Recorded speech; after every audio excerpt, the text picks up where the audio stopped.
რუდოლფ შტაინერი, მათეს სახარება, პირველი თავი. შემთხვევითი არ არის, რომ მოთხრობამ ქრისტეს მოვლენებაზე ჩვენამდე მოაღწია 4 ძეგლის სახით, რომლებიც გარკვეული მიმართებით ერთგვარად ეწინააღმდეგებიან კიდეც ერთმანეთს, მაგრამ სწორედ ეს გარემოება ანთროპოსოფიისთვის ყველაზე დიდ მნიშვნელოვანია. უფლება არ გვაქვს გავსაჯოთ ადამიანი ან შევაფასოთ რაიმე ფაქტი, თუ კი იგი მხოლოდ ერთი თვალსაჩინარიდანაა შესწავლილი და გაცნობიერებული. მაგალითი, თუ კი ხე ფოტოგრაფირებულია ერთი რომელიმე წერტილიდან, ფოტოსურათი არ იქნება ამ ხის სრული ანასახი. მაგრამ თუ კი გვაქვს 4 სხვადასხვა კუთხიდან გადაღებული 4 სხვადასხვა ფოტო, რომლებიც შესაძლოა განსხვავდებიან ერთმანეთისგან, მაგრამ მთლიანობაში მართებული წარმოდგენა შეგვექმნება ფოტოგრაფირებულ ობიექტზე. წარმოუდგენელია, რომ მოვლენა, რომელიც მთელ ქმნადობას ეხება, მთელი ყოფიერებისთვის გადამწყვეტი მოვლენა, მხოლოდ ერთ თვალსაზრისზე დაფუძნებული გამოკვლევით გახდეს გასაგები. რეალურად სახარებებში წინააღმდეგობრიობები არ არსებობს. სახარებების ავტორებმა შესანიშნავად იცოდნენ, რომ მათ თითოეულ მათგანს ამ უდიადესი მოვლენის მხოლოდ ერთ-ერთი ასპექტის გაშუქება ხელეწიფებოდა და რომ თავად კაცობრიობას ისეთნაირად უნდა დაეკავშირებინა ეს განსხვავებული აღწერილობანი, რომ თანდათანობით სრული სურათი მიეღო. მას მოდით ჩვენც ვიქონიოთ მოთმინება და შევეცადოთ 4 მონათხრობზე დაყრდნობით, რომლებიც ახალ აღთქმის სახელითაა ცნობილი, შევისწავლოთ დედამიწის განვითარების უდიდესი მოვლენა. მიმაჩნია, რომ ყოველივე, რაც მათეს სახარების შექმნის თაობაზე შეიძლება ითქვას, ციკლის დასასრულისკენ უნდა გადავდოთ. რადგან ცხადია, რომ შეუძლებელია სიღრმისეულად ჩაწვდე რაიმე მოვლენის ისტორიას, თუ კი არ იცი, რას წარმოადგენს თავად ეს მოვლენა. ისტორიული მიმოხილვა მართებულია გამოკვლევის დასასრულს. ყველა სხვა მეთოდი ადამიანური შემეცნების ბუნებრივ მოთხოვნებს ეწინააღმდეგება. ამიტომ, ვიდრე მათეს სახარების ისტორიას გავეცნობით, ჯერ მისი შინაარსის გამოკვლევა ვცადოთ. როცა ადამიანი იოანეს სახარების შესწავლას იწყებს, როდესაც მისი უდიადესი მცნებების წვდომას ეწაფება, მას ერთიანად იუფლებს ამ მცნებათა სულიერი სიდიადე. რადგან იოანეს სახარება ჩვენს წინაშე აჩენს უმაღლეს მწვერვალებს, რომლებიც შემეცნებით, სიბრძნით მიიღწევა. სამშვენველის წინაშე სამყაროსეული ყოფიერების ღვთაებრივი სიმაღლეები იშლება და ადამიანი ამბობს: რაოდენ უმწეო და უსუსური არ უნდა იყოს ჩემი ადამიანური არსი? იოანეს სახარება ჩემში ბადებს ღვთაებრივი სამყაროს წინადგრძნობას, რომლისთვისაც მე არ ვარ უცხო. ეს სამყარო უსასრულობის გრძნობით აღმავსებს. როდესაც იოანეს სახარებაზე ვლაპარაკობთ, ჩვენ სამშვენველებს უწინარესად ადამიანის მონათესავე კოსმოსურ არსებათა სულიერი სიმაღლემს ჭვალავს. ახლა კი ის გრძნობებიც გავიხსენოთ ლუკას სახარების შესწავლისას, რომ იღვითებს ჩვენში. ისინი მართლაც სულ სხვა ხასიათისაა. როცა ჩვენი სამშვენველი იოანე მახარებლის მაუწყებლობას ეძლევა, ჩვენ, როგორც ერთგვარი მაგიური სუნთქვა, ღვთაებრივი სიდიადის შეგრძნება გვიპყრობს. რაც შეეხება ლუკას სახარებას, იგი პირიქით მშვენიერ სითბოს გვაფენს. ჩვენთვის იხსნება შინაგანი ცხოვრება, რომელიც დედამიწაზე მთელი სისავსით მხოლოდ სიყვარულის და მსხვერპლშეწირვის ძალებით შეიძლება იქნეს შემოტანილი, თუ კი ჩვენ ნამდვილად თანავმოქმედებთ ამ ძალებთან. თუ კი იოანეს სახარება აღწერს ქრისტე იესოს არსს, მთელ მის სულიერ სიდიადეს, ლუკას სახარებაში წარმოჩენილია მსხვერპლთ აღვლინების ზღვარდაუდებელი უნარი და ჩვენში იღვითებს შეგნება იმის, რასაც უნდა ნიშნავდეს ეს მსხვერპლად ქცეული სიყვარული, რომელიც მრავალ სხვა ძალებთან ერთად ცოცხალი იმპულსებით ქსელავს და ასულიერებს ყოველივეს, რაც კაცობრიობის და მსოფლიოს ერთიანი ევოლუციის გზაზე ხდება. ასე რომ ლუკას სახარების შთაბეჭდილება ჩვენში აცოცხლებს გრძნობის იმ ელემენტს, რომელშიც ჩვენ ცხოვრობთ. ხოლო მისგან განსხვავებით იოანეს სახარებიდან დასაბამიერ ღვთაებრივ პირველ მიზეზებსა და მიზნებს რომ გვიცხადებს, მოშჭვევის ძალა შემეცნებისა, რომლისკენაც იგი მიგვიწყება. იოანეს სახარება ძირითადად ჩვენი აზროვნებისკენ არის მიმართული. ლუკასი უფრო გულისკენ. ამას თავადაც ვიგრძნობთ, თუკი ამ ძირითადი განწყობით, როგორც სულის მეცნიერული წარმოდგენებით, ერთგვარად გავსჭვალავთ ორ ზემოხსენებულ მაუწყებლობას. ადამიანი, რომელიც მხოლოდ და მხოლოდ სიტყვებსაა მიყურადებული, ბოლომდე ვერ აღიქვამს იმას, რაც ჩვენს ლექციებშია მოცემული. ენაც და ინტონაციაც ყოველ ციკლში თემის შესაბამისად მკვეთრად განსხვავებულია. მათეს სახარებას სხვა სიტყვები, სხვა ენა უნდა შევურჩიოთ. ლუკას სახარებამ დაგვანახა თუ როგორ იქნა კონცენტრირებული კაცობრიობის განვითარების გარკვეულ მომენტში ძალები. ჩვენს მიერ კაცობრიობისადმი სიყვარულად სახელდებული ძალები, რომელთაც ქრისტიანული ერის დასაწყისში ნაზარეվել იესოდ მოვლენილი არსება უნდა განემსჭვალათ. თუკი მათეს სახარების ზემოქმედებას მივეცემით, ადვილად შევამჩნევთ, რომ დანარჩენ ორ გნებავთ სამ სახარებასთან შედარებით იგი უფრო ვრცელ და მრავალმხრივ პანორამას შლის ჩვენს წინაშე. მარკოზის სახარების შესწავლისას ვრწმუნდებით, რომ მისი აღწერილობა ერთი გარკვეული თვალსაზრისით ფარგლება. თუკი მახარობელი იოანე წარმოაჩენს ქრისტე იესოს სიდიადეს, თუკი მახარობელი ლუკა განაცხადებს მთელ ძალას მისი სიყვარულისა, მარკოზის აღწერილობიდან უწინარეს ყოვლისა მოედინება ქრისტეს აღმშენებლობითი ძალა. ის აღმშენებლობითი ძლიერება, რომლის დიდებულება კოსმოსის მთელ სივრცეულსაც ისკროვნებს. მახარობელ მარკოსთან ეს ძალა იმდენად ძლიერია, რომ შეიძლება ითქვას, რამდენადმე დამთრგუნველ შთაბეჭდილებასაც ახდენს.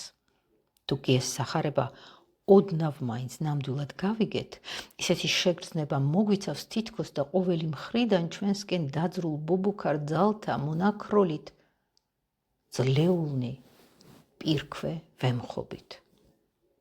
მაშასადამე ლუკას სახარება ღრმა გულისმიერი სითბოთი გვივსებს სამშვინველს.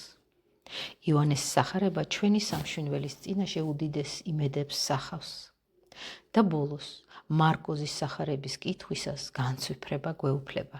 ჩვენი სამშვინველი ინუსხება მსოფლიო ძალთა ძლიერებითა და დიდებულებით.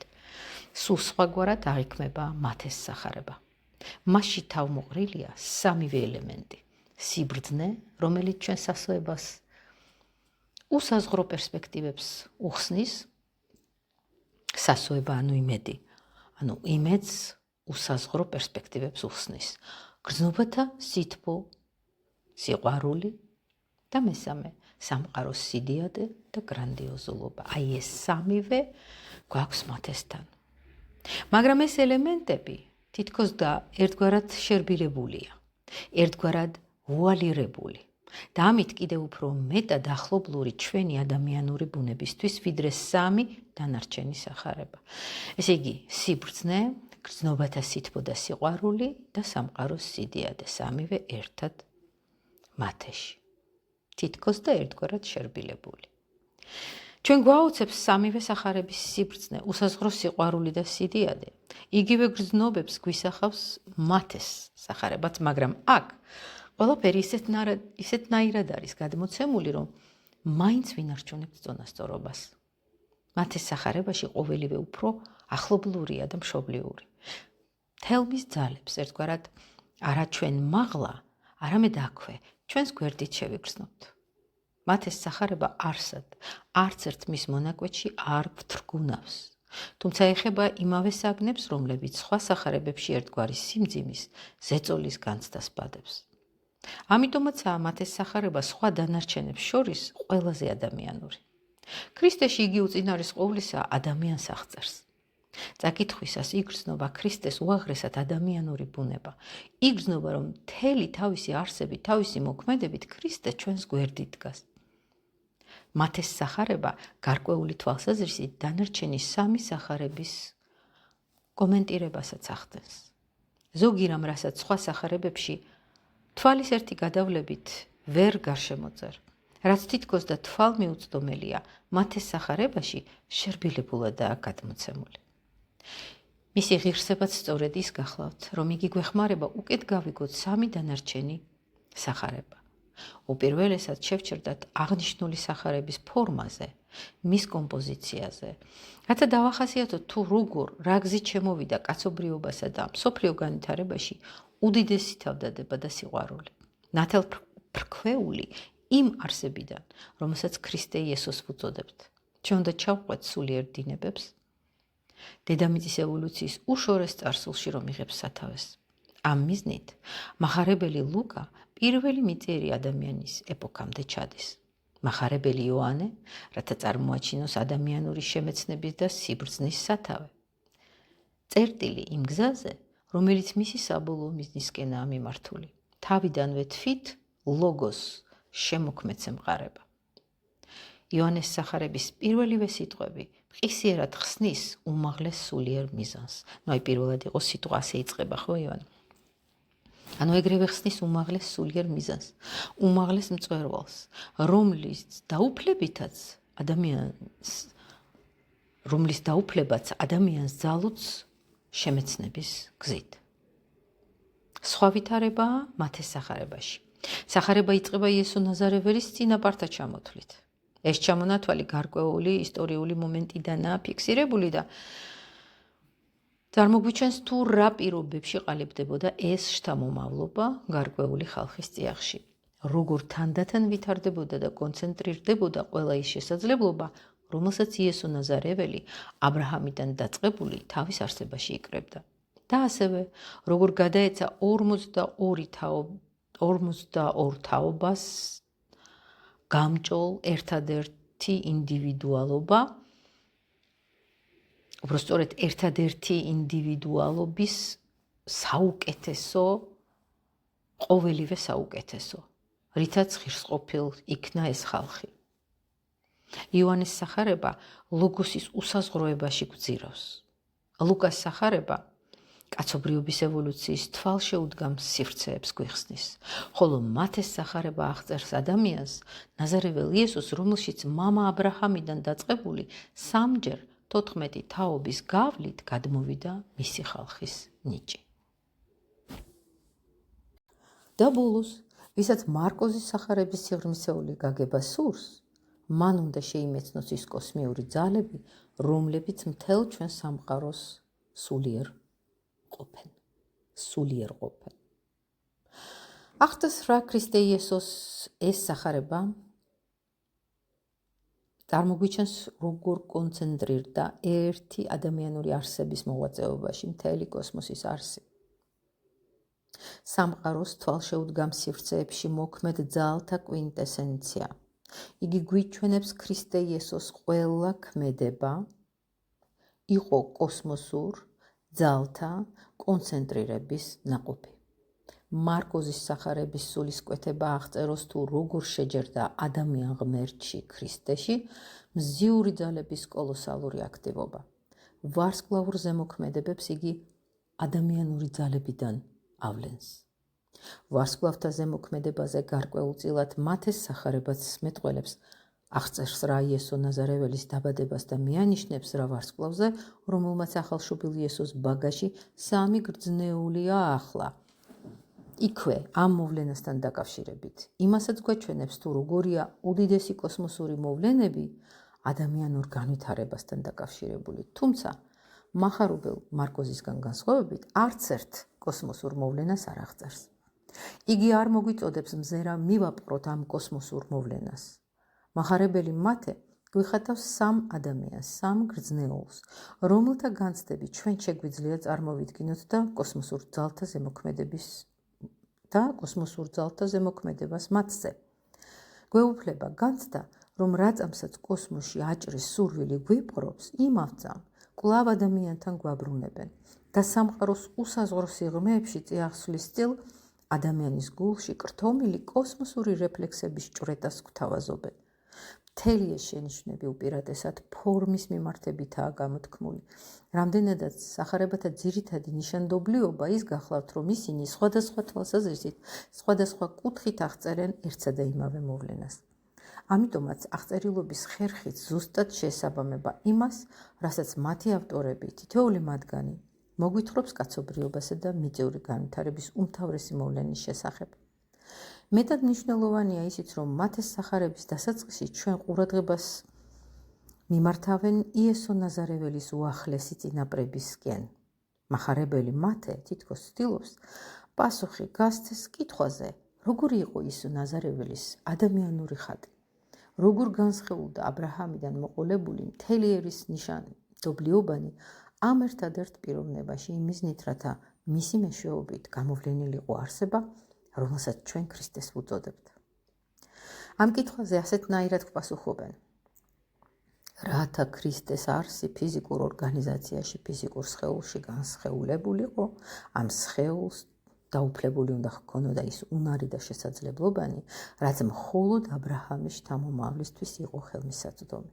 მხოლოდ აბრაჰამის შთამომავალში უნდა მომხდარიყო მათი კონდენსირება და ეს ადამიანი იყო იესო ნაზარეველი. უნდა წარმოჩენილიყო, რომ იესო ნაზარეველის სისხლის შთამომავლობის გამჭოლ აბრაჰამამდე ებრაელი ხალხის უშორეს წინაპრამდე აღწევდა. იესო ნაზარეველის ფიზიკურ პიროვნებაში კონდენსირდა ებრაელი ხალხის არსი. არსი ყოველივე იმისა, რასაც ეს ხალხი კაცობრიობის და მსოფლიო ისტორიაში წარმოადგენს. თუ კი გსურს ჩავწვდეთ მათეს სახარების ავტორის მიზანს, თუ კი გსურს გავიგოთ, რამ დააწერინა მას ამგვარი შესავალი, უწინარეს ყოვლისა უნდა გავეცნოთ ებრაელი ხალხის ბუნებას და პასუხი გავცეთ კითხვას, რისი მიცემა შეეძლო კაცობრიობისთვის ებრაელ ხალხს თავისი ნიშანდობლიობიდან გამომდინარე. ოფიციალური ისტორია, ანუ მატერიალისტური მსოფლმხედველობით ჩანაგონები აღწერილობანი არ ითვალისწინებს ასეთ საგნებს, ისინი მხოლოდ გარე მოვლენებს უტრიალებენ. ხოლო ამ მიმართებით, ამგვარი აბსტრაქტული მიდგომით, ერთი ხალხი მეორისგან არაფრით განსხვავდება. კვლევის ასეთი ხერხით ის ძირითადი ფაქტი, რომელიც უდავოდ საფუძვლიან ცოდნას საჭიროებს, უკანა პლანზე ინაცვლებს.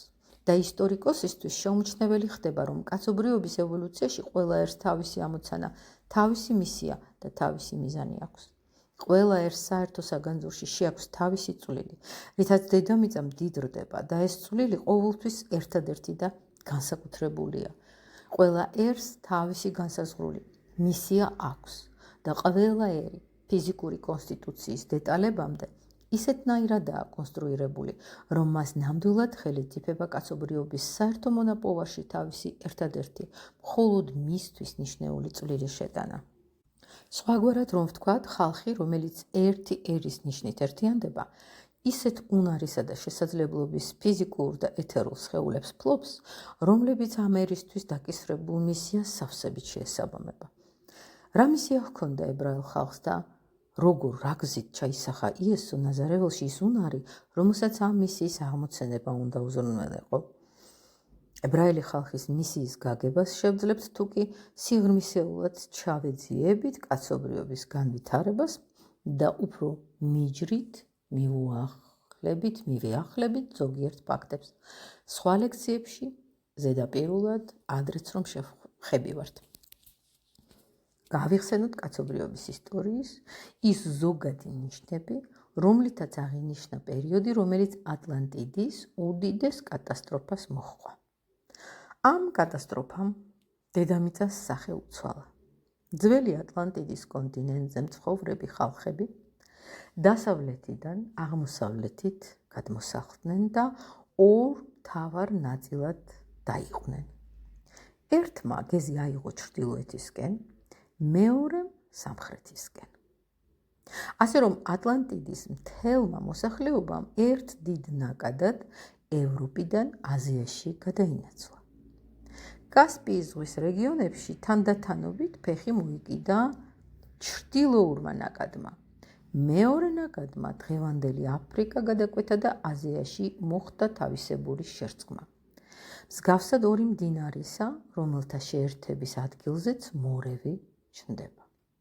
ჩვენთვის განსაკუთრებით საშუალოა ძველი ატლანტიდიდან აღმოსავლეთისკენ გადასროლილი ხალხის ძირითადი მასის აზროვნების ყაიდა, მშვინვიერი კონსტიტუცია მათი. ფაქტია, რომ პირველი პოსტატლანტიდური ეპოქის ადამიანის სამშვენველი მთლიანად განსხვავდება შემდგომი, განსაკუთრებით კი ჩვენი დროის ადამიანის სამშვენველისაგან. იმდროინდელი ხალხი მასიურად ფლობდა გარესამყაროს ნათელმხილველური აღქმის უნარს. მათ გარკვეულწილად ჯერ კვლავ შეეძლოთ ეხილათ სული. რაც შეეხება ფიზიკურ სამყაროს, პოსტატლანტიდელების აღქმაში იგი ნაკლებად მატერიალური იყო, ვიდრე დღესაა ჩვენთვის. მაგრამ ამასთან ერთად პოსტატლანტიდური ხალხების ეს ზემოხსენებული ნათელხილვა უკვე განსხვავდებოდა ატლანტიდური კულტურის ზეობის პერიოდის ნათელხილვისგან, როდესაც ადამიანები ნათელხილვის ჭეშმარიტად მაღალ უნარს ფლობდნენ. სულიერი სამყაროს მათეული ხედვა იმდენად სრულყოფილი, იმდენად დაწმენდილი და შეულახავი იყო, რომ სულიერი სამყაროს გამოვლინებები ატლანტებში სიკეთისკენ სწრაფვას აღძრავდა. შეიძლება ასეც ითქვას, რომ რაც უფრო ღრმა ნათელმხილველური ნიჭით იყო დაჯილდოებული ადამიანი ატლანტიდური კულტურის გაფრჩქნის ხანაში, მით მეტად მსჭვალობდა მას სიკეთის იმპულსი. მაგრამ დედამიწაზე მომხდარი ცვლილებების შედეგად ატლანტიდური ეპოქის ბოლო მესამედიდან და განსაკუთრებით პოსტატლანტიდურ ეპოქაში ძველი ნათელმხილვის კეთილმა თვისებებმა მნიშვნელოვნად იკლო. ამ თვისებებს კვლავაც ინარჩუნებდნენ ისინი, ვინც მისტერიის ცენტრებში გარკვეულ სკოლას გადიოდნენ, მაგრამ ატლანტიდური ნათელმხილვის ნაშთი, რომელიც ჯერ ისევ გააჩნდათ უბრალო ადამიანებს, იმდენად გადაგვარდა, რომ მისი მეშვეობით მხოლოდ ყოფიერების უკეთურ ძალთა, მაცდუნებელ ძალთა აღქმაღა იყო შესაძლებელი. ადამიანის ნათელჭვრედამ დაკარგა ის ძალა, რომელთაც მას სიკეთის ძალთა აღქმა შეეძლო. ადამიანს ხელეწიფებოდა ბოროტების განჭვრეტა და ეს ნუსხავდა და აცდუნებდა მას. პოსტატლანტიდურ ეპოქაში მთელ რიგ მხარეებში გავრცელებული იყო ნათელხილვის ქვენა, ბნელი ფორმა, რაც უკვე თავისთავად ცდუნებას წარმოადგენს. ძველი ნათელხილვის დეგრადირებას თან ახლდა გრძნობადი აღქმის მზარდი განვითარება, რასაც თანამედროვე კაცობრიობის ნორმალურ აღქმად მივიჩნევთ. საგნები, რომელსაც ადამიანები პოსტ-ატლანტიდური ხანის დასაწყისში საკუთარი თვალით მზერდნენ, ისე როგორც დღეს ჩვენ მზერთ, მათთვის ცდუნებას არ წარმოადგენდა, რადგან ადამიანში ცდუნების ძალები ჯერ არ იყო შესული. პოსტ-ატლანტიდური პერიოდის ადამიანს გარეგნული არაცდუნებდა, რაც უნდა მაცდუნებელი ყოფილიყო. გარეგნულს ხშირად კერპადაც რომ წარმოაჩენს დღევანდელ ადამიანს, იგი რიგიანად ვერ ცხედავდა. ცდუნება მას მაშინ იპყრობდა, როდესაც საკუთარ თავში ნათელხილვის მემკვიდრეობით ნარჩენებს ანვითარებდა, რადგან როგორც კი მის წინაშე იხსნებოდა სულიერი სამყაროსეული სიკეთეები, იგი უმალ ლუციფერ არიმანულ ძალთა უმძლავრესი ზემოქმედების ქვეშ ექცეოდა. მემკვიდრეობითი ნათელხილვის წყალობით ადამიანი ლუციფერից და არიმანულ არსებებს ლუციფერულ და არიმანულ არსებებს ხედავდა. ამიტომ კაცობრიობის ევოლუციის წარმმართველებს აუცილებლობის კარნახით გარკვეული ზომები უნდა მიეღოთ, რათა აღნიშნული მდგომარეობის მიუხედავად ნელ-ნელა მაინც სიკეთის და სინათლისკენ შემოებრუნებინათ ადამიანი. ატლანტიდის კატასტროფის შემდეგ აღმოსავლეთისკენ წამოსული ხალხები განვითარების მეტად განსხვავებულ საფეხურზე იმყოფებოდნენ, რაც უფრო ღრმად იჭრებოდა ემიგრაციის ნაკადი აღმოსავლეთში, მით მაღალი იყო ხალხის მშვინვერი თუ მორალური დონე. გარე აღქმები ადამიანის წინაშე თითქოს და სრულიად ახალ სამყაროს რომ ხსნიდა, უფრო და უფრო მკაფიოდ ინაკვთებოდა და ადამიანიც უფრო მძლავრად შეიგრძნობდა გარე სამყაროს ძალასა და დიდებულებას. ეს ტენდენცია აღმოსავლეთისკენ გადაადგილების კვალდაკვალ ძლიერდებოდა და განსაკუთრებით დომინირებდა იმ ხალხებში, რომლებიც დღევანდელი ინდოეთის ჩრდილოეთიდან მოყოლებული კასპიის ზღვისა და ამუდარია-სიდარიას მთელ მიმდებარე ტერიტორიაზე იყვნენ განფენილი. ცენტრალური აზიის აღნიშნულ რეგიონში დაიმკვიდრეს გარკვეულმა ტომებმა, რომელთაგან როგორც ერთგვარი რეზერვუარიდან დაუცხრომელ ნაკადად განედინებოდნენ ემიგრანტები სხვადასხვა მიმართულებით. მათ შორის იყო ხალხი, ძველი ინდოელი ხალხი, რომელთა სპირიტუალური მსოფლმხედველობა არაერთ გზის დაგვიხასიათებია. უშუალოდ ატლანტიდის კატასტროფის შემდეგ და მანამდეც, ანუ ვიდრე ატლანტიდა მთლიანად დაინთქმებოდა ოკეანეში, ცენტრალური აზიის ამ ხალხებში ძალზე ძლიერად განვითარდა გარე რეალობის გრძნობა. ადამიანებში ჯერ კიდევ ცოცხლობდა მოგონება, თავისებური მოგონება ატლანტიდის დროინდელი ცხოვრებისა. ეს განსაკუთრებით იმ ხალხებს ეხება, რომლებიც შემდგომში ინდოეთში ემიგრირდნენ.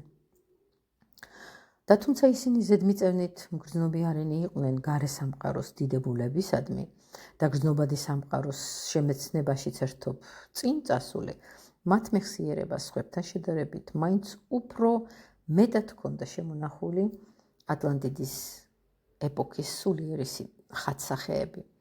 ამიტომაც ამ ხალხში ჩაისახა დაუცხრომელი სურვილი კვლავ დაბრუნებოდა სულიერ სამყაროს, რომელიც ჯერ ისევ ახსოვდა და რომლის წვდომა მისთვის დიდ სირთულეს ჯერ არ წარმოადგენდა. რაც შეეხება ყოველივე იმას, რაც გრძნობიერ აღიქმება, იგი ეკიდებოდა როგორც მაიას, როგორც ილუზიას და მაშინ ამ ხალხში დაიბადა იდეა. მთელი ძალით არ ჩაღრმავებოდა და არ შესიხორცებოდა გარემომცველ გრძნობად სამყაროს, არამედ ყველა დონე ეხმარა, რათა ხელოვნური ვარჯიშების, იოგას გზით მშვენიერად ამაღლებულს კვლავ მიეღო გამოცხადება, რომელსაც ადამიანი ატლანტიდის პერიოდში უშუალოდ სულიერი სამყაროდან იღებდა. ამ დროს კი ინდოეთის ჩრდილო ნაწილში შემორჩენილ ხალხებში ფიზიკური სამყაროს მაია გააზრების, ანუ ზოგადად გარე სამყაროს უგულებელყოფის ტენდენცია და მარტოოდენ სულიერი იმპულსების განვითარებისკენ სწრაფვა რამდენადმე მოისუსტებდა. ინდოელი ხალხი ბუნებით მონიჭებულ უნარით იოლად ძლევდა იოგას მოთხოვნებს და ამის წყალობით კვლავ ახერხებდა ამაღლებას იმ სფეროებში, რომლებშიც ატლანტიდის დროს ცხოვრობდა. ინდოელს იოლად შეეძლო გადაელახა ყოველივე, რასაც ილუზიად მიიჩნევდა. ეს გამარჯვება მას ეძლეოდა სულის შემეცნების წყალობით და ამას უდიდეს სიკეთედ მიიჩნევდა. იგი ამბობდა, გრძნობადი სამყარო ილუზია, მაია. მაგრამ თუ კი სამშინველზე მუშაობით ილუზიებს გადავლახავთ, კვლავ შეიძლება მივახციოთ სამყაროს, რომელიც გრძნობადის მიერ გვეგულება. ამრიგად ძველი ინდოელი შინაგანი ძალისხმევით მაღლდებოდა მასზე, რაც მაიად ილუზიად მიაჩნდა და რაც მისი რწმენით გადასალახი იყო. სხვაგვარი გახდათ ვითარება ჩრდილოეთის ხალხებში, რომლებიც ისტორიაში არიელების, სპარსელების, მიდიელების, ბაქსტრამების და ასე შემდეგ სახელით არის ცნობილი. გარე რეალობის გრძნობა, ფიზიკური სამყაროს გაგების უნარი მათშიც იყო განვითარებული, მაგრამ იოგას გზით ატლანტების შესაძლებლობათა დაბრუნებას ისინი არ ცდილობდნენ. ჩრდილოეთის ხალხებში წარსულის მოგონება არ იყო იმდენად მძაფრი, როგორც შემეცნების გზით გრძნობადი ილუზიის დაძლევისკენ ებიძგა. ესე იგი, ჩრდილოეთის ხალხებში წარსულის მოგონება არ იყო იმდენად მძაფრი, რომ შემეცნების გზით გრძნობადი ილუზიის დაძლევისკენ ებიძგა. ინდოელს მშვენიერი წყობა სრულიად უცხო იყო, ინდოელის მშვენიერი წყობა სრულიად უცხო იყო სპარსელის, ირანელის თუ მიდიელისთვის. მათი სამშვენიველის მდგომარეობა შეიძლება გამოიხატოს შემდეგი სიტყვებით. ჩვენ, ადამიანები, ოდესღაც სულიერ სამყაროს განვეკუთვნებოდით. ჩვენ სულის და სამშვენიველის სფეროებს ვჭრედით და თუ კი დღეს ცხოვრობთ ფიზიკურ სამყაროში, რომელსაც თვალით მზერთ და ტვინთან დაკავშირებულ გონებით ვაცნაურებთ, ამის მიზეზი მარტო ჩვენში როდია. ის, რასაც ჩვენს თავში უნდა დავძლიოთ, მარტოოდენ შინაგანი ცხოვრების გარდასახვით ვერ დაიძლება. ეს არ კმარა. მავან ირანელს მაგალითად შეეძლო ეთქვა, შეიცვალა არა მარტო ადამიანი, თავად ბუნებაც და საერთოდ ყველაფერი უნდა გარდასახულიყო, როდესაც ადამიანმა ფეხი დადგა დედამიწაზე. ამიტომ გრძნობათა სამყაროსთვის ზურგის შექცევა იმის გამო, რომ იგი ილუზორულია, ხოლო ადამიანს სულიერ სამყაროში ამაღლება მართებს, საქმეს ვერ წაადგება. რადგან საკუთარ თავს როგორღაც კი გარდავქმნით, მაგრამ ასევე უნდა გარდაიქმნას მთელი გარე სამყაროც. ეს კი ჩვენ არ ძალგვიც. ირანელისგან ვერასდროს გაიგებდით, მთელ სამყაროს მაიას საბურველი ბურავს, მე ავმაღლდები ამ სამყაროზე, რათა საკუთარ წიაღში მივახციო სულიერ სამყაროს. ანუ ირანელის აზრი ასეთი იყო, რომ ადამიანი თავისი გარემომცველი სამყაროს ნაწილია. იგი ამ ქვეყნის ერთ-ერთი ელემენტია და თუ კი სულიერი სამყაროდან წარმომავალი მისი ღვთაებრივი არსი უნდა გარდაიქმნას, მაშინ ზუსტად ასევე მთელი მისი გარემომცველი სამყაროც უნდა გარდავქმნათ. აზრის ამგვარმა მიმართულებამ ამ ხალხს გარესამყაროს გარდაქმნაში მის ორგანიზებაში აქტიური ჩარევისკენ უბიძგა. თუ კი ინდოეთში ამბობდნენ, ქვეყანა გადაგვარდა, რასაც კი ადამიანის თვალის შემოწერს მაია და სხვა არაფერიო, ჩრდილოელებისთვის ცხადი იყო, რომ ბუნება, თუმცა კი დეგრადირდა, მაგრამ ჩვენი ვალია გარდაქმნა და კვლავ განვასულიეროთ იგი. მიიჩნევდა რა, ყველა გრძნობა და აღქმას მაიად, განჭვრეტისადმი მიდრეკილი ინდოელი ემიჯნებოდა და უარყოფდა გარესამყაროს. ხოლო ირანელები და ჩრდილოინდოეთის სხვა ხალხები თავიანთი ენერგიული ხასიათის წყალობით ასე ამბობდნენ, რაც გარემო უგვიცავს, ყველაფერი ღვთაებრივი წარმოშობისაა და ადამიანი მოწოდებულია კვლავ ღვთაებრივ წიაღს დაუბრუნოს მსოფლიო. ირანელების ამ ღრმა რწმენას და მიდრეკილებას მისტერიების ცენტრებიდან დაუცხრომელი ენერგიით ანვითარებდნენ სულიერი წარმართველები. ის, რაც კასპიის ზღვის აღმოსავლეთით და სამხრეთით ხდებოდა, არსობრივად შეიძლება გავიგოთ, თუ კი ზემოთქმულს შევადარებთ ჩრდილოეთში, ანუ ციმბირის მოსაზღვრე რუსეთსა და ასევე თანამედროვე ევროპის ქვეყნებში არსებულ ვითარებას. ამ ქვეყნებში მცხოვრებ ადამიანებს, რომლებიც კვლავაც ანვითარებდნენ ძველ ნათელხილვას, სულიერი აღქმის ხერხი და ახალი გონებრივი განსჯის განვითარებით თანხლებული გრძნობადი აღქმა შეწონასწორებული ჰქონდათ. ისინი ჯერ ისევ ფლობდნენ სულიერ სამყაროში ხედვის უნარს, მაგრამ როდესაც ახლოს ვეცნობით სულიერი სამყაროს მათეული ხედვის ბუნებას, რომელიც მათში უკვე დეგრადირებული იყო და შეესაბამებოდა იმას, რასაც ჩვენ დაბალ ასტრალურ ნათელხილვას ვუწოდებთ, ვწმუნდებით, რომ ამან მთელი კაცობრიობის განვითარების გარკვეული შედეგები განაპირობა. ამგვარი ნათელხილვის მქონე ადამიანი ეყრდნობოდა გარკვეულ წესრიგებს, რომლებიც რეალურად დომინირებდა იმ ხალხთა მასებში დაბალი ნათელხილვით რომ გამოირჩეოდნენ. მაგალითად, ასეთი ადამიანები შინაგანად განწყობილნი იყვნენ გამოეთხოვათ ბუნებისგან, თანაც მინიმალური ძალისხმევის ფასად ყოველივე, რაც ცხოვრებისთვის იყო საჭირო. როგორც დღევანდელმა ადამიანმა იცის, რომ ქვეყნად არსებობენ მცენარეები და ცხოველები, ასეთივე სიზუსტით იცოდა ზემოაღნიშნული ნათელხილვის ადამიანმაც, რომ სამყაროში არსებობენ სულიერი და ღვთაებრივი არსებები, რამე თუ ხედავდნენ მათ. მან ისიც იცოდა, რომ ეს სულიერნი არსნი თავიანთი ძლიერებით ბევრად აღემატებიან ფიზიკურ არსებებს, რომელთა მიღმაც ისინი შეფარვით დგანან. და იგი იმდენად კარგად ცნობდა ამ არსებებს, რომ ზრუნველობას მოითხოვდა მათგან. მისი მოთხოვნის თანახმად ამ არსებებს რაკეღა ამ ქვეყნად მოავლინეს, მის ჩაუხედავად, მის ჩაურევლად, მისი მხრიდან რაიმე ძალისხმევის გარეშე უნდა ეზრუნათ მისი არსებობისთვის. მსგავსი პოზიციის სხვა მაგალითების მოყვანაც შეიძლება, მაგრამ ამ ერთს დავჯერდეთ. ეპოქაში, რომელიც ახლა გვაინტერესებს, დეგრადირებული ნათელხილვის მქონე ყველა ხალხები მომთაბარენი იყვნენ. ერთი საცხოვრებელი ადგილიდან მეორეზე გადადიოდნენ. მათ არ შეეძლოთ ერთ ადგილზე ფეხის მოკიდება. მუდმივი საცხოვრებლის არჩევა და არც ერთი ადგილის მეორისადმი უპირატესობის შეგნება გააჩნდათ. ისინი მწყემსების ცხოვრებით ცხოვრობდნენ და მიწის სიკეთეებით სარგებლობა აზრადაც არ მოუდიოდათ.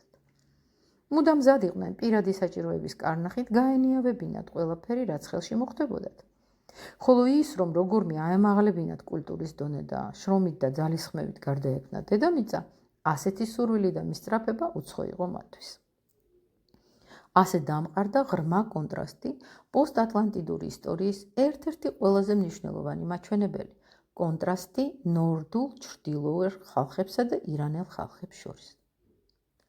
ეს უკანასკნელნი შთაგონებული იყვნენ მხურვალე გულის წადილით ემონაწილეებად ყველაფერში, რაც მათ ირგვლივ ხდებოდა და ამასთანავე თავისი შრომით მოეპოვებინათ და განემტკიცებინათ მიწიური მადლი და სიკეთე. ესე იგი, გარდაექმნათ ბუნება ადამიანური გონების მეშვეობით. ამ მხარეებში ეს იყო ადამიანის დაუოკებელი სურვილი. ხოლო უშუალოდ მეზობლად მათგან ჩრდილოეთით ცხოვრობდა ხალხი, რომელიც წარსულიდან შემორჩენილ ნათელხილვას ფლობდა და ასე ვთქვათ, შენობით იყო სულიერ არსებებთან. ეს ხალხი ოდნავ სურვილსაც კი არ იჩენდა შრომისადმი და ნიადაგ მომთაბარე თავს არც გარესამყაროს კულტურის განვითარებაზე იწუხებდა. ვფიქრობ, ეს ყველაზე მკვეთრი კონტრასტია პოსტატლანტიდური პერიოდის გარე ისტორიაში. კონტრასტი განპირობებული იმ გზებით, რომლებითაც ადამიანთა მშვენიერი განვითარება წარიმართა. უნდა ითქვას, რომ ეს გარემოება კარგად არის ცნობილი ისტორიკოსებისთვის, რომლებიც რატომღაც იმით იფარგლებიან, რომ მხოლოდ კონსტატირებენ ფაქტს და არ ეძებენ გამომწვევ მიზეზებს. მიზეზი კი შემდეგშია. ჩრდილოეთის მთელ ტერიტორიაზე ციმბირამდე განფენილი იყო ტურანი. ამ მხარის მკვიდრი, რომლებიც დაბალი ასტრალური ნათელხილვის ძლიერ უნარს ფლობდნენ, არც რაიმე წარმოდგენა ჰქონდათ კულტურაზე და არც მისი შექმნის რაიმე სურვილი. მათი ქურუმები ხშირად დაბალი რანგის მაგები იყვნენ და სულიერი ქმედების თვალსაზრისით ელემენტარულ ჯადოსნობას ან და უბრალოდ შავ მაგიას ეწეოდნენ. ტურანის სამხრეთით მდებარეობდა ირანი. ტურანი დღევანდელ თურქმენეთის, უზბეკეთის, ყაზახეთის, ავღანეთის, ჩრდილოეთის და ირანის ჩრდილო-აღმოსავლეთის ტერიტორია. მხარე, რომელშიც ჩაისახა მისწრაფება, გარდაექმნა ყველაფერი, რაზეც კი ადამიანს ხელი მიუწვდება. ასე ცდილობდნენ ირანელები გარე კულტურის აყვავებას და ასეთი იყო ტურანისა და ირანის ურთიერთსაპირისპირო ტენდენციები. საუცხოო მითი, შესანიშნავი ლეგენდა ილუსტრირებს კაცობრიობის შედარებით განვითარებულ წარმომადგენელთა ემიგრაციას სამხრეთისკენ, ქვეყნისკენ, რომელსაც ჩვენ ირანს ვუწოდებთ. ლეგენდა მოგვითხრობს მეფე ჯემშედის ისტორიას, რომელმაც თავისი ხალხი მიიყვანა ირანში და ღმერთისგან, რომელსაც მან აურა მაზდაო უწოდა, მიიღო ოქროს ხანჯალი, რომლის მეშვეობითაც მას დედამიწაზე თავისი მისია უნდა შეესრულებინა. საგულისხმოა, რომ მეფე ჯემშიდის ოქროს ხანჯალი სიმბოლიზირებდა შემეცნებისადმი ლტოლვას, გამდიდრებულს ადამიანის ფიზიკური ძალებით, გარკვეული დეგრადაციით ხელყოფილი უნარის აღმდგენელ სიბრძნეს, თანაშერწყმულს სულიერ ენერგიასთან, რისი მოპოვებაც ადამიანს ფიზიკურ პლანზე ხელეწიფება. ეს ოქროს ხანჯალი სხვა არა გახლავთ რა, თუ არა სახნისი, რომელიც ყამირს სავარგულად აქცევს, სიცოცხლეში გამოიწვევს, სულს ჩაუდგამს პირველ თუნდაც სულ პრიმიტიულ ადამიანურ გამოგონებებს. ეს სიმბოლო მოქმედებდა და დღემდე მოქმედებს ცივილიზაციის იმ ბოლო მიღწევებში, რომლითაც ასე ამაყობს თანამედროვე ადამიანი. ჩვენთვის კი არსებითია, რომ ეს ოქროს ხანჯალი ტურანიდან ირანის მხარეში რომ მივიდა და კაცობრიობას გრძნობად სამყაროში მუშაობის შესაძლებლობა მიანიჭა, მეფე ჯემშიდმა აურა მაზდაოსგან მიიღო. სწორედ აურა მაზდაო იყო უდიდესი ინსპირატორი ირანელი ხალხის სულიერი ბელადისა, რომელიც ზარატუსტრას, ზოროასტრის ან ზერდუჩის სახელითაა ცნობილი. უხსოვარ დროში მალევე ატლანტიდის კატასტროფის შემდეგ ზარატუსტრამ წმინდა მისტერიებიდან მოპოვებული საგანძურით დაამწყალობა ის ხალხი, რომელიც ისწრაფოდა ადამიანური გონების ნიშნით დაეტვიფრა გარესამყარო. ამისთვის მას ამ ხალხში, რომელსაც აღარ ჰქონდა ძველი ნათელხილვა, უნდა ჩაესახა ახალი იმედები, ახალი სულიერი პერსპექტივები. ასეც მოხდა. ზარატუსტრამ გახსნა გზა, რომელსაც ჩვენ არაერთი რამ გვითქვამს. ამ გზას ისინი უნდა მieყვანათ ცოდნამდე, რომ ფიზიკური მზე, გარე სინათლე, სხეულია უდიდესი სულიერი არსებისა, რომელსაც ადამიანის მცირე აურასაგან განსხვავებით. ზარატუსტრა დიად აურას, აურა მაზდაოს უწოდებდა. ამით მას სურდა გამოეხატა, რომ ეს არსება, თუმცა კი ჯერ ძალზე შორსაა დედამიწიდან, მაგრამ ოდესმე ჩამოვა დედამიწაზე და თავის არსებას დედამიწის არსს დაუკავშირებს, რათა იმონაწილეოს ადამიანის ევოლუციაში და მომავალშიც განაგრძოს მასზე ზემოქმედება. ასე გაუხსნა ზარატუსტრამ თავის ხალხს მისი არსებობა, მოგვიანებით ისტორიაში ქრისტეს სახელით რომ უნდა მოსულიყო. ამგვარად ზარატუსტრამ უდიდესი და უკეთილშობილესი ამოცანა შეასრულა. მან პოსტატლანტიდური ხანის კაცობრიობას ღმერთებისადან ესოდენ დაშორებულს კვლავ გაუხსნა გზა სულიერი სამყაროსკენ. მან ადამიანებს ფიზიკურ პლანამდე დაშვებულ ძალთა მეშვეობით სულთან მიახლების იმედი მოუტანა. იოგას დაწაფებულ ძველი ინდოეთის მკვიდრი გარკვეულწილად ახერხებდა წარსულის სულიერი სამყაროს ცდომას. ზარატუსტრას მოძღვრების წყალობით კი ადამიანს განვითარების სრულად ახალი გზა უნდა გახსნოდა. ზარატუსტრას ყავდა ძლევამოსილი მფარველი.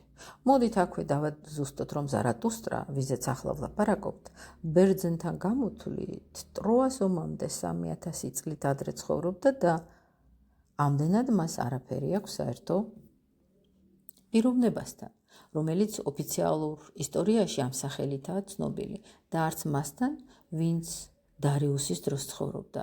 ჩვენ ზარატუსტრას ყავდა მფარველი, რომელსაც შემდგომში ერთობ გავრცელებული სახელით გუშტასბის სახელით იხსენიებდნენ. იმ დროს, როდესაც ზარატუსტრა იყო უდიდესი ქურუმი და ხალხს ელაპარაკებოდა უდიდეს მზის სულზე, აურა მაზდაოზე, ანუ არსებაზე, რომელიც მათ ფიზიკურიდან სულიერ სამყაროში უნდა გაძღოლოდა, გუშტასბი იყო დიადი მეფე, ზარატუსტრას უდიადესი ინსპირაციების ქვეყნად გავრცელებისთვის მუდამ მზადყოფი. ამისთვის იგი ყველა შესაძლებელ ხერხს მიმართავდა. მაგრამ ეს ინსპირაციები და გეგმები, რომლებიც ირანში ზარატუსტრასა და გუშტასბის წყალობით ხორციელდებოდა, აუცილებლად უნდა შეჯახებოდა მეზობელი ჩრდილოეთის ქვეყნების წესჩვეულებებს. ეს შეჯახება მართლაც მოხდა და გამოიწვია უსასტიკესი ომი, რომლის მსგავსი დედამიწას არ ახსოვს. სისხლის მღვრელი ომი ირანსა და ტურინს შორის. ისტორია ამის თაობაზე დუმს. ეს ფაქტი დროის ბურუსშია გაუჩინარებული. ომმა ტურანსა და ირანს შორის, რომელმაც არათუ აწლეულების, არამედ საუკუნეების მანძილზე გასტანა ერთგვარი შვინვიერი ფორმაცია წარმოშვა. ეს ფორმაცია დიდხანს შემორჩა ცენტრალურ აზიაში. იგი ასეთნაირად შეიძლება დავახასიათოთ. ზარატუსტრას ეპოქის ირანელი თავის თავს ეუბნებოდა, სადაც არ უნდა გავიხედოთ ყველგან დაცემულს ვხედავთ ღმერთების შექმნილ სამყაროს. ჩვენი ვარაუდით, ყოველი ჩვენი გარემომცველი, ცხოველი იქნება ეს მცენარე თუ მინერალი, წარსულში შედარებით უფრო ამაღლებული ბუნების უნდა ყოფილიყო. დღეს ყოველივე დაცემულია, მაგრამ ადამიანი იმედოვნებს, რომ ამას ოდესმე კვლავ აღადგენს და ზეცას დაუბრუნებს. მოდით ჩვენს ენაზე გადმოვთარგმნოთ ის გრძნობები ირანელს რომ აღელვებდა და გადმოვცეთ მოწაფისადმი იმდროინდელი მასწავლებლის შეგონებები. შეხედეთ ყველაფერს, რაც კი გარემოგვიცავს, ამბობდა იგი, რასაც წარსულში უფრო სულიერი იყო, დღეს დეგრადაციის გზაზეა. აი მაგალითად მგელი, ეს ცხოველი, რომლის გრძნობადი ერსაც თქვენ აღიქვამთ, დეგრადირებულია, დაკნინებულია. წარსულში იგი აავლენდა თვისებებს და მიდრეკილებებს. თუ კი თქვენში ღვივის კეთილი მიდრეკილებები და თუ კი ამ მიდრეკილებებს სულიერ ძალებსაც მოახმართ, თქვენ შეძლებთ ამ ცხოველის მოთვინიერებას. შეძლებთ მისთვის სულიერი თვისებების მინიჭებას. თქვენ ძალკიცთ ეს სასტიკი დაუნდობელი მგელი, აქციოთ ძალად, რომელიც თქვენი ერთგული მსახური იქნება. მგელი და ძაღლი გარკვეული მოსაზრებით ორ განსხვავებულ მსოფლიო დინების სიმბოლოა. იმ ადამიანებმა გარესამყაროს გარდასაქმნელად თავიანთ სულიერ ძალებს რომ იყენებდნენ, შეძლეს მოეთვინიერებინათ ეს ცხოველები. აღეზარდათ, გაეწვრთნათ ისინი. სხვანი კი, ვინც თავიანთ შესაძლებლობებს ამავე მიმართულებით არ ამოქმედებდნენ, ცხოველებს ისევ იმ პირვანდელ მდგომარეობაში ტოვებდნენ, რის გამოც ისინი უფრო მეტად დეგრადირდნენ. ასეთი გახდათ ორი განსხვავებული პოზიცია. პირველი შეიძლება ასე გადმოიცეს. თუ კი ბუნებას მისსავე საკუთარ ძალებს მივანდობთ, იგი თანდათანობით დამღმართ ეშვება და ბოლოს სამუდამოდ გაველურდება. მაგრამ მე უფლებამოსილი ვარ კეთილშობილი ძალისადმი აღვავლინო ჩემი სულიერი მზერა. ამ ძალის მოწაფე ვარ და ის გამიწევს შემწეობას, კვლავ გავმართო და სულიერ სიმაღლეებს დავუბრუნო დაცემული ბუნება. ეს ძალა განვითარების წინამავლობის დიდი მეც მისახავს.